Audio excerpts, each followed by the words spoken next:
Welcome to another episode of Dubai Works Business Podcast. Today's show is powered by Zbooni. The Zbooni app gives businesses free tools to start and run and grow online, accept payments, build an e-store, and create mobile invoices in minutes. While the interview is brought to you by Zbooni, the guests and the stories told are their own.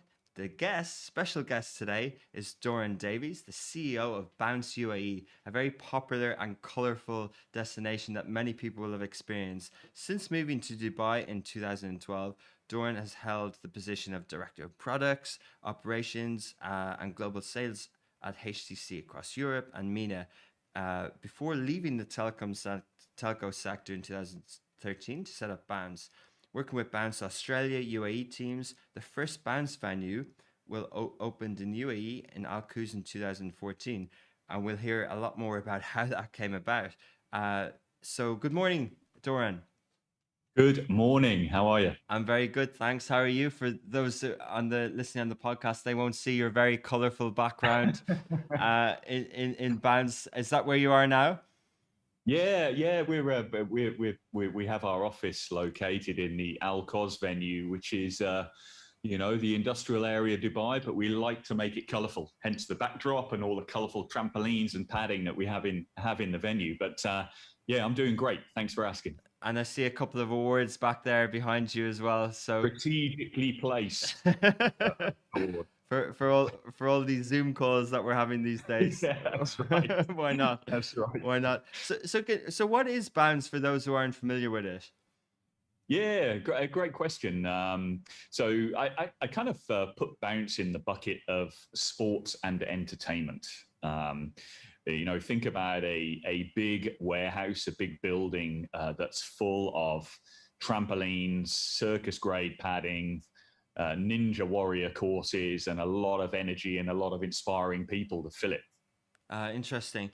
It's an adventure and trampoline park, but you have 32 venues across 16 countries. How did it come about? Was it something that you saw in another market, or was it developed here?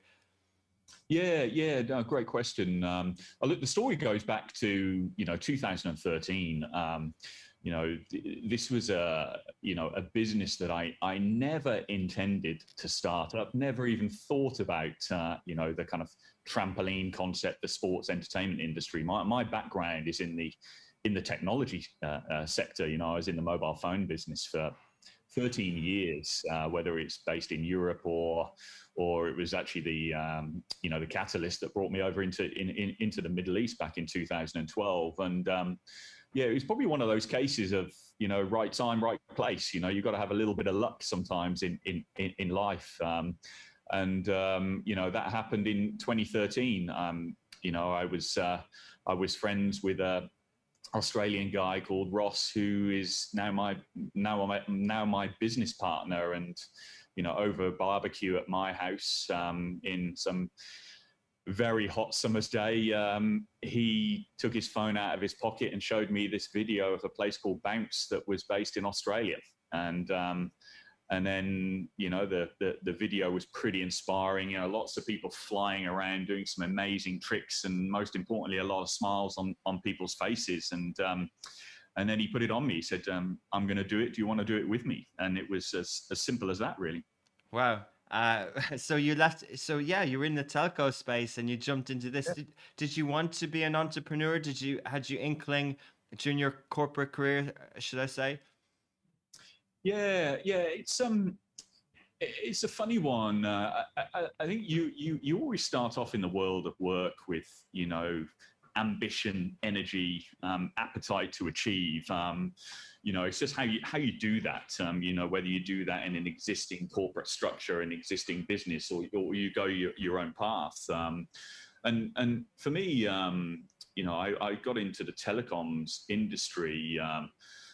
And it was another probably a chance encounter, really. It was me bumping into a friend of mine that I went to school with in a bar in Swansea, which is my hometown. And he created this amazing story and told me this amazing story about a startup mobile phone manufacturer that was based out of a few temporary buildings in a car park. Wow. in a very how can I describe a very interesting part of Birmingham. It's probably the political way to describe it. And you know, that's what kind of started my career in mobile phones. You know, the conversation went from there. I went up to Birmingham to have a look around, and I was bitten by the bug of being in a startup environment. You know, I love the energy in a startup. I love the types of people it attracts. You know, you've got that mentality of rolling your sleeves up and getting involved. You know, it's not a situation where you have a job description and you just go bullet point by bullet point. You know, it's you're in at the deep end, sink or swim, and I really thrived in that environment, and that's what gave me the confidence really to you know, to take the plunge and you know, go my own way and start up a business over here. Interesting. But even with that sort of starting point of that thirst, say, as you described, for entrepreneurship or being enterprising, you still you know, for want of a better phrase, towed the line and improved your career, and you know, a global operator sales for HTC across Europe is quite a big role. Yes. Did you kind of put a lot of your energy into kind of career development and you know, growing and progressing within a large organization as well? Yeah, 100%. You know, I'm a firm believer in the ethos around you know, grabbing as much as possible. You know, I think you know, experience and learning in the right environment is gold dust, really. And while I had no previous experience in the sports entertainment industry, I think what being in a corporate environment for many years, whether in a startup or a more established brand, it really teaches you to think through problems. Interesting. And it also teaches you that you know, you're not Superman, right? You don't have all the answers. And you know, that was very clear when you know, Ross and I started up Bounce. You know, you turn into, you know, architects, salespeople, people and culture professionals, and everything in between and underneath.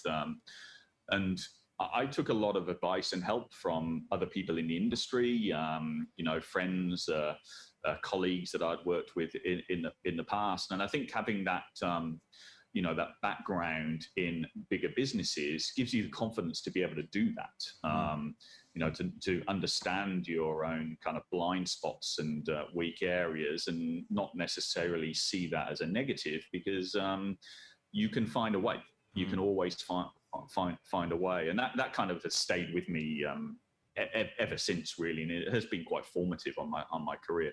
Interesting. Yeah, sorry to labor on the contrast between your previous career and this, because it's quite stark. But just to draw an analogy of, you know, you were also involved in products. Like from the outside, the telco industry seems rather complex. It seems vast. It seems quite difficult entry point. And I was randomly Googling the cost of 5G licenses in the region recently. And even if you can buy in, like, you need $200 million, you know, so that type of stuff. At least. But in some countries, but like, for example, do you think that obviously in a startup, you have to do everything in a way, but even still, is the telco industry more complex than the sports entertainment industry? You know, I'm not saying is the sports entertainment industry easy, but is it less complex, or what's your experience been? Yeah, I guess when you take the helicopter view, of course, the assessment would be, you know, sports entertainment is a very simplistic sector and industry compared to the mobile phone space. You know, when you're talking, you know, about my days in whether it's HTC or Samsung, you are dealing with cutting edge technologies. Bit of a mouthful. So you can make it as complex or as simple as you can, and certainly over the years in the mobile phone industry, things have changed quite rapidly. You know, you've gone from a scenario perhaps 15, 20 years ago where you would talk about a mobile phone in the context of very complex functions or very whiz-bang features. You'd quote processor speeds, how many cores an application processor has. That has vastly changed now, and it's almost pivoted across to dumbing down the technology and focusing on simplicity of use. And I think there's something beautifully elegant within that. And, Apple were very much the catalyst and precursor for that, very much focusing on taking what is a very complex piece of equipment and simplifying it down so it's a delight as opposed to a frustration to use. But when you get under the hood of a mobile phone, there's no doubt, it takes some serious brain power to design one of these things.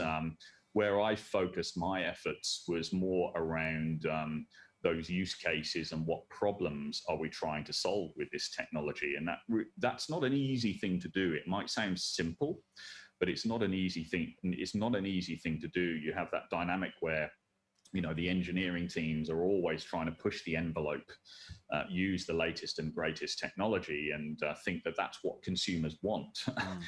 When ultimately consumers have probably a pretty simple set of problems that need to be solved. Battery life is one example of that. You rarely hear mobile phone companies talking in the context of milliamp hours in battery capacities. They talk in the context of all-day use, because that is important to a consumer. They want to know that, when they get up in the morning and they leave the house, the battery is going to be alive and the phone is going to be usable for the rest of the day. A consumer will find it very, very difficult to reconcile that with 800 milliamp hours. What does that mean? I think the industry has gone through quite an evolution, or I wouldn't say evolution, revolution, really.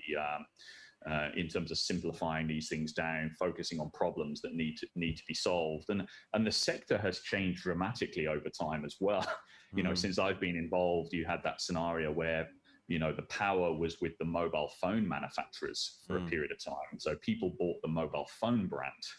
Then it switched to the network operators starting to gain a lot of foothold and talk about their propositions, their applications, their services. So the balance of power shifted to the network operators. Then the balance of power shifted to the guys like Google and Apple, who really speak very passionately around the operating system, simplicity of use, and the application ecosystem around it. So it's very interesting when you kind of chart that journey. Yeah, definitely. It's a fascinating industry, and perhaps we can talk in more detail about it and as well in the future. But segueing into, you were shown Bounds on a mobile phone at a barbecue by your business partner, and from that moment to when the first person bounced around at the venue, what was the kind of hurdles that you went through, or what was the kind of planning phase, and how did you get it set up? I mean, there were many, frankly, and I look back at that period of time, and it's certainly given me grey hairs. I'm a lot older now, but a lot more experienced, a lot more confident as well. I mean, it really was that A to Z approach, and starting a business over here is there is not that scenario where you would go to a website that gives you a step 1, 2, 3 on how to set up an entity. It just doesn't exist here. You have to figure it out as you go along. There are various companies that provide that service to you, but I felt strongly that we should learn how to do that, because our ambition was not just open up one venue in Alcos and sit back and relax. It was to grow a big business across the region. So understanding how corporate structures are put together, how you apply for a trade license, how you gain approvals on a construction project was very important for us, because we learn it once and we do it again in the future. But very much from A to Z, and the starting point was doing almost the due diligence, right? You have to have a business plan. You have to understand the economics of the business to see whether it works. The great thing about Bounce was that it was an existing business in Australia. the home of bounce is Melbourne, Australia, and that started up in 2012 by a bunch of guys who are, entrepreneurs, serial entrepreneurs in Australia. So, they had teased out, the business model. They had made the mistakes. They had codified the business and what success would look like. So, taking that franchise approach is a much easier way to set up your own business and start your own business, because you're effectively licensing in that knowledge and experience. Notwithstanding, the local intricacies of setting up a business and operating a business in the UAE, Saudi Arabia, Qatar. But the kind of due diligence phase was number one. It's that kind of number crunching, if you like. Does it make sense? Are we going to be able to pay people salaries with this business concept? And then there was we did do market research as well. It wasn't that kind of formalistic approach where we would go to an agency and, brief them on what we wanted to achieve. It was me going to, the ranches mall and grabbing teenagers and mums and asking what they thought about the concept, and trying to tease out what price points we could achieve with this. So we went through that kind of market research in a bit of a scrappy way, I'd say, but it was important to give us confidence and reassurance that while the model works in a place like Australia, it can work in the UAE. And then things flow from there. So things like finding a property, sounds easy, but that's half the game in my business. Finding the right property. I need a venue that's got lots of height. I need a venue that doesn't have many columns in the middle, and I need good locations that people are prepared to visit on a regular basis. And then from there, it's the formalities around company setup, which is a process in itself. Then you go through the architectural design. You go through the whole process with finding contractors. Negotiating terms, negotiating prices, and there were some pretty eye-opening moments. And I remember one where I was sitting in Dragon Mart, me and Ross, and we were looking at some of these quotes coming back from contractors that we just couldn't afford, and we were thinking, well, what the hell do we do now? And it was that time where it was just, well, okay, let's just take a time, let's just relax a little bit, let's just chew the fat on some other subjects. We will make this happen. Let's not get too stressed about it, because we have the skill set and we have the ambition to drive it through. But there is nothing like putting your own life savings into a project to focus the mind. When you think about your family in the future and what you want to provide for your family in the future, you make it happen. You make it happen. Fascinating. Nice anecdote there in terms of not stressing out, and going back to what you mentioned earlier about problem solving in your previous career, that that's what you face at every step of the way, and doing it. Just sticking on the kind of business rationale as well, I think what people can relate to, and maybe other people can relate in the sports entertainment business, but in terms of franchise for restaurants, you can see how someone would take a brand that's well known, and that they can scale it across a country or a region and just stick to that one brand and stick to that franchise model, because it's been proven out. Is that what you had in mind for Bounce, that you thought, we can make this work? They've made it work, and we can make this work. Yeah, very much so. I mean, like I was saying before, I would recommend if people are looking to start up their own business, the franchise approach is a much easier pathway to do that.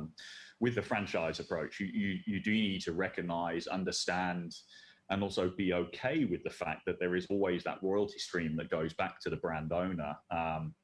And that's an important thing that you need to get over in your mind. You've got that balance between learning from experience, existing systems, processes that you're inheriting. There's a cost to that. I went into this with very much the target to roll this out quickly. I understood the value of first mover advantage in the markets. But I also understood that a trampoline is a 300-year-old piece of equipment. It's not something that you can slap a patent on. So speed and pace of rollout was very, very important. But this is all a learning exercise for me. You hear the adage, every day is a school day, and it's very, very true. So, using that knowledge and experience to then grow into other segments was the way I looked at it as well. So, even now we're cooking up new concepts. We've always have lots of ideas. We're never short of ideas in this business, and having the foundations of a bounce or a zero latency, which is another line of business that I have as well, really helps you get prepared to build for next phases and next steps. Interesting. Yeah, exactly. I was interesting that you brought that up. I was kind of hoping you'd explain it like that, because I think then the sports entertainment knowledge becomes something that you can scale, or that you can leverage horizontally, and you can kind of go and equally the market approach. But specifically on bounce, did you move into a new market, and what was the decision on that, or did you pick a new location in the UAE? Yeah, no, great question. So, Dubai Al Quoz was the very first venue, and then, strategically, we wanted to roll out quickly, and we wanted to establish bounce venues I describe them as the key beachhead locations in the region. Now, UAE is, it's a great place to roll out because you're never more than a couple of hours drive away from the major cities. So, building up a team in the UAE to service those locations makes a lot of sense in terms of that first phase of rollout. You learn a lot about the market, you learn a lot about the consumer, you're building up your brand presence in the market. So there's a lot of synergies to be achieved there. So while Al Quoz was the first venue, then we quickly shifted our focus to Abu Dhabi. Actually, I was looking at property in Abu Dhabi before we found the Al Quoz property. It was just a race to the finish line, really. It could have been Abu Dhabi first as opposed to Al Quoz. But Abu Dhabi was the next location, and was the first location that we built inside a shopping mall. And that's when we really kind of understood our ability to generate significant footfall, whether that's in a standalone location in an industrial area in Dubai, or whether it's within a shopping mall environment. So Abu Dhabi was the kind of next on the list, and that's what we opened next. We actually opened a Marina Mall in Abu Dhabi in an area of the mall that was built to house an indoor ski slope. Wow. That location was designed and built to be a ski slope. So you can imagine it's difficult to, retrofit or change that space to something else. It's a ski slope. It had an 88-meter long slope in there. So what do you do with that space? All of our venues are kind of custom designed. So we took on the challenge and did that. Then after that, it was Al Ain. We had a great opportunity in Al Ain, and, we certainly see and understand the dynamics in that market to make it really a viable option for us. And then it was about, okay, what do we do next? There's only so many big box sports entertainment concepts that you can, or big box sports entertainment bounce concepts that you can build in the UAE. Then we have to go international. And so those two markets that were a priority for us as next step were Qatar and also Saudi Arabia. Qatar we wanted to get into quickly because we knew that there were no comparable offerings over there, so we would have that first mover advantage. And Saudi Arabia, because just weight of population and availability of sports entertainment in KSA is very much in its infancy there, and that's what we did. So we opened in Doha at the back end of 2017, and then Jeddah as well 2017, and then in Riyadh at the back end of 2018. And in Riyadh, while we didn't have first mover advantage in that market, we decided to do something a little bit different, which was to open up a ladies only bounce venue in Riyadh. So we effectively create that first to market opportunity because of that. Wow, fascinating, speedy rollout. We'll take a quick Yeah. break and we'll come back and listen to Doran and bring us up to present day.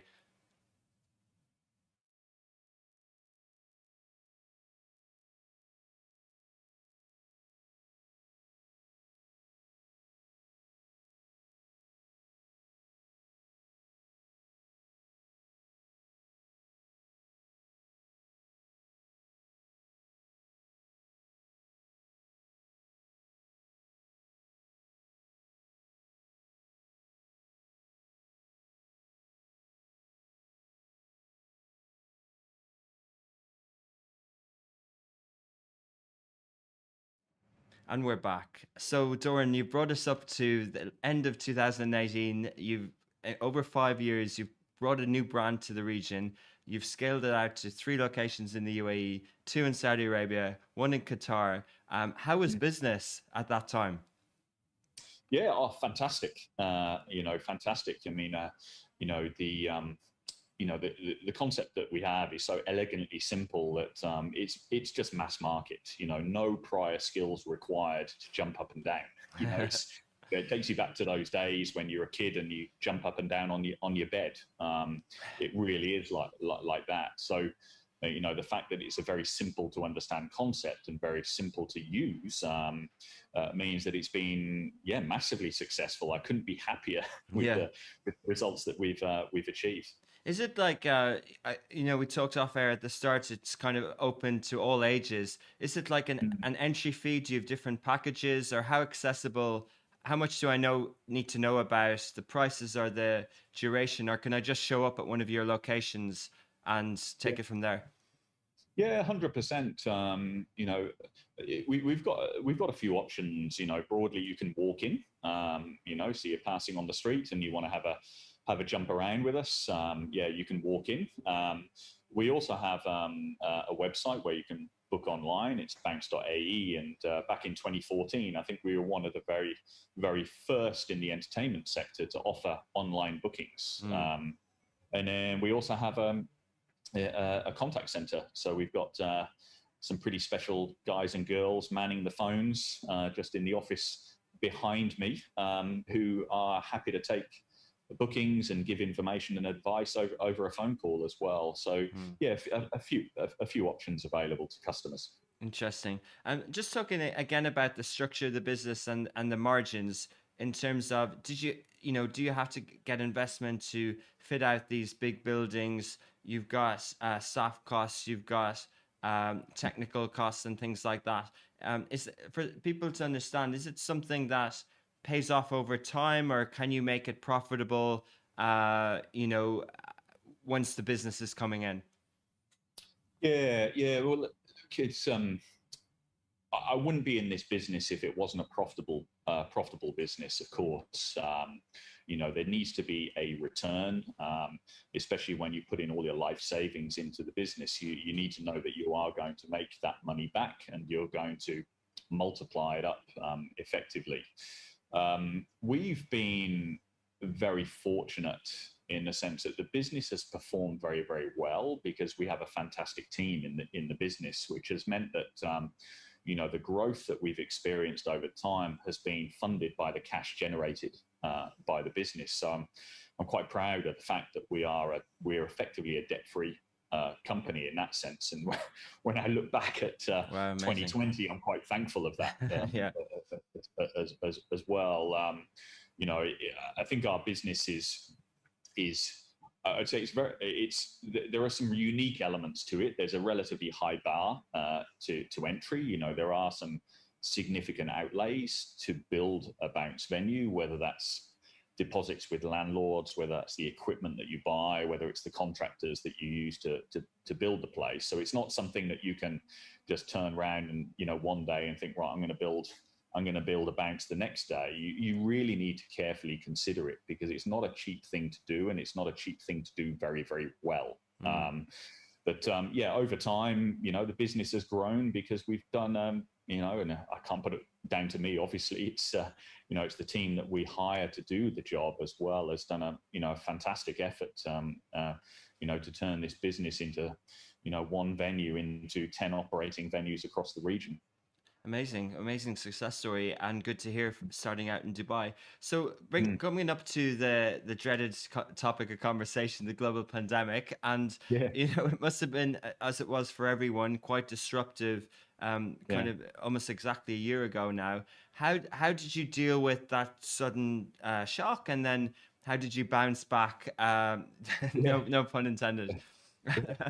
Yeah, no, I think it kind of, I guess, we're all in this, right? So my story will not be unique, and I certainly empathise with everyone out there that's going through these stresses and strains at the moment. It really is not easy.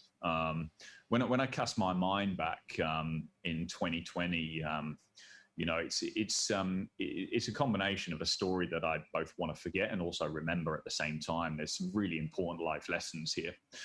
Um, we saw things starting to change in February last year. We're at the front end of the market. We see customers coming into the venue. And those customers in the venue are the barometer of consumer confidence, right? So in February, we started to see some pretty dramatic slowdowns. Interesting. We're kind of seeing things happening over in China, but what does that mean to me? But it was quite clear in February when announcements were made around things like school trips, around preponing the school holidays and kids going back to distance learning after the holidays. We saw massive drops in our footfall and our revenue. And so we were on the front foot. We saw that happening. We didn't just sit back and go into panic mode. We got together and talked about that situation of the what if. What is the worst case scenario here, and that is venue closures. So we certainly got our heads together and put down a plan that we would use in the scenario of enforced closures. I'm glad we did that at that time because the closures came thick and fast. Within the period of 3 days, all of my venues across the region were closed. Wow. So having that preparedness and almost that piece of paper that gives you that step 1, 2, 3 on what you do in that scenario just gives you confidence. You're not kind of making it up as you're going along. You've done it in a very well thought through and considered approach. So being prepared was the first element, and then you kind of swing into gear on what's really important is what you do with the team. We call our team the tribe over here at Bounce, and you've got that balancing act between long-term business survivability and short midterm. People need to eat, right? So it's kind of that balancing act. So we came up with a set of principles that we would operate by through that closure period, and I'm still operating by those principles now. Interesting. But then gradually they reopened. Are all your venues reopened now, and have you kind of probably not returned to the level as before? There's probably still sort of things around group trips and things like that. Yeah. But are you kind of optimistic that it's gradually returning to pre-COVID capacity and things like that? Yeah, look, there's definitely light at the end of the tunnel here. I am expecting 2021 to still be a very rocky road. I'm still expecting there to be a level of uncertainty in the market, and I'm expecting it to take time before consumer confidence is fully restored. I think what we offer in terms of sports entertainment, and specifically our purpose in this sector, which is about inspiring progression and human connection, stands the test of time. Yeah. We are open in all of our venues across the region except Doha. Doha has been really tough for us. We closed down in March 2020. We opened again on the 11th of January this year, so a very long closure period, but then closed down again on the 4th of February. So if you think about it in those terms, over 12 months, we've only been open for 3.5 weeks. Wow. So that's a significant impact. KSA in January experienced another closure as well. That was for a period of around four weeks. Thankfully, UAE venues are remaining open, and I'm really glad that that's the case. But the performance-wise, of course, we read articles around population contraction and what's happening in various sectors there. One thing that I'm really proud of, we talk about pre-COVID and post-COVID, but actually we're still in COVID, right? Is our customer experience. We measure our net promoter score, and actually our net promoter score, which is a gauge of customer satisfaction, is higher now than it was pre-COVID. And that's what I'm delighted with, because that is ultimately the long game. Interesting. Well, obviously people are safe when they go to your venues, but equally it's much better than their home apartments than doing adventure and things like that. So it shows that the appetite will return. And you explained the kind of challenges still with COVID and in the region, but I guess it's great that you are open here in the UAE, and comparing it with maybe your home country, it's probably you probably wouldn't be open yet in Wales. No. Yeah, and talking on that point, like Doran, are you still are you still kind of focused on the region? Are you optimistic about this region as an emerging market? Are you excited about the opportunities in the entertainment leisure sector as well? Yeah, look, 100%. I think the region just oozes opportunity, really. The kind of precursors are there. If you think about, one obvious one, it's a very hot country for a large part of the year. So being able to offer customers opportunities to get active and keep active in an indoor environment will never change. Yeah, absolutely. When you look at some of those kind of macro indicators, opportunity is there. I look specifically at the sports entertainment sector, and I still believe that there are opportunities to grow into new concepts as well. I think what we're doing is leading the market in a lot of extents, and I still believe that kind of child segment, teenage segment is underserved. It's a large segment of the population. Look at KSA as an example. It really is underserved. I think times have changed from people thinking they're getting a good entertainment experience by going to a more traditional family entertainment center in a mall. You get a lot of that in a home environment. Those electronic games and so on. And I think people want to be part of something more deeper and meaningful. It's not about being glued to a screen. It's about going out there and working up a sweat and getting yourself out your comfort zone. So, there are still massive growth opportunities in the region for sure. Interesting. We'll leave it there. Very positive note to finish on. And when you brought that point home about taking us away from the screen, I think I'm going to find an excuse to go down to bounce. And I'm sure the staff will be welcome that. Really nice speaking to you, Doran. Thanks for sharing your story, and we'll keep in touch. Thank you very much. Thanks a lot. Thank you.